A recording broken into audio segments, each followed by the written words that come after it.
கார்த்தி, உங்களுக்குள்ள அப்படி என்ன பிரச்சனை? என்ன பிரச்சனையா இருந்தாலும் பேசி தீர்த்துக்கலாம் கார்த்தி. அதுக்காக இப்படி ஒரு முடிவே எடுப்பீங்க? என்ன கார்த்தி இதெல்லாம்?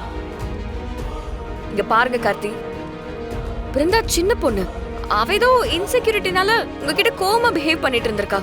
அதுக்கு காரணம் அவ உங்க மேல வச்சிருக்கிற லவ் தான். அவ உங்க மேல உயிரே வச்சிருக்கா. உங்களோட கோவம், ஈகோ எல்லாத்தையும் கொஞ்சம் ஒதுக்கி வச்சுட்டு அவகிட்ட மனசு விட்டு பேசுங்க. எல்லாமே சரியாயிடும். எல்லாம் பேசியாச்சு வீரா. நான் பேசி பேசி டயர்ட் ஆயிட்டேன். அவ புரிஞ்சுக்கிற இடத்துலயே இல்ல. ப்ளீஸ் வீரா, என்னாலலாம் அவ கூட வாழ முடியாது. சரியான டாக்ஸிக் வீரா அவ. நான் மட்டும் கிடையாது, சீரியஸா சொல்றேன். எவனாலையும் அவ கூட வாழ முடியாது. கார்த்திக், அக்கா, வள்ளியம்மா வேண்டாம். யாரும் எனக்காக அவர்கிட்ட பேச வேண்டாம். பிருந்தா, அவருக்கு என் கூட வாழ்ந்து போர் அடிச்சு போச்சு. போர் அடிச்சா? என்னை விட அவருக்கு அந்த ஜாஸ்மின் மாதிரி முக்கியமான ஆளுங்க இருக்காங்க. என்ன விட்டுட்டு அவ கூட போய் சந்தோஷமா வாழணும்னு நினைக்கிறாரு.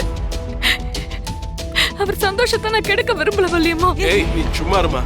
இதுக்கு மேல ஒரு வார்த்தை பேசுனே. என்ன நினைச்சிட்டு இருக்க? என்னத்த பேசுற? வாயை மூடுறா. இல்லத்த. என்ன கார்த்தி நீ பொம்பளை பிள்ளை மேல கைய நீட்டுற? யார்கிட்டடா கத்துக்கிட்ட? இப்படிதான் வளர்த்தாமா உன்ன?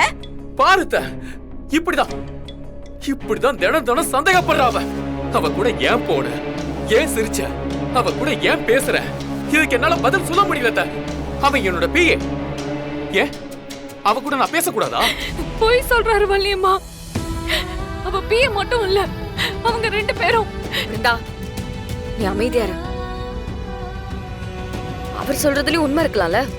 நீ அதை புரிஞ்சுக்க ட்ரை பண்ண. இதெல்லாம் அவளுக்கு புரியாது வீரா. போதும் கார்த்தி, இதோட நிறுத்துங்க ரெண்டு பேரும். நீங்க மாத்தி மாத்தி விவாதம் பண்ணிக்கோங்க, சண்டை போட்டுக்கோங்க, என்ன வேணா பண்ணிக்கோங்க. ஆனா இந்த விவாகரத்துங்கிற வார்த்தை மட்டும் வேணாம். என்னடா நினைச்சிருக்கீங்க உங்க மனசுல? இது என்ன குடும்பமா என்ன? ஆளுக்கு கல்யாணம் பண்ணிப்பீங்க, விவாகரத்து பண்ணிட்டு போவீங்க, நாங்க என்ன வேடிக்கை பார்த்துட்டு இருப்போம்னு நினைச்சிட்டு இருக்கீங்களா? இங்க பார், இதான் உனக்கு கடைசி. உங்களுக்கு கல்யாணம் ஆயிடுச்சு. சாகுற வரைக்கும் உனக்கு அவதான், அவளுக்கு நீதான். இதுல எந்த மாற்றமும் இல்ல. இத விட்டுட்டு விவாகரத்தை பண்ணிக்க போறோம் அப்படி இப்படின்னு ஏதாவது பேச்சு வந்தது, அப்புறம் ஏன் முடிவை நான் தேடிக்க வேண்டியது இருக்கும். வலிமா, அத்தை,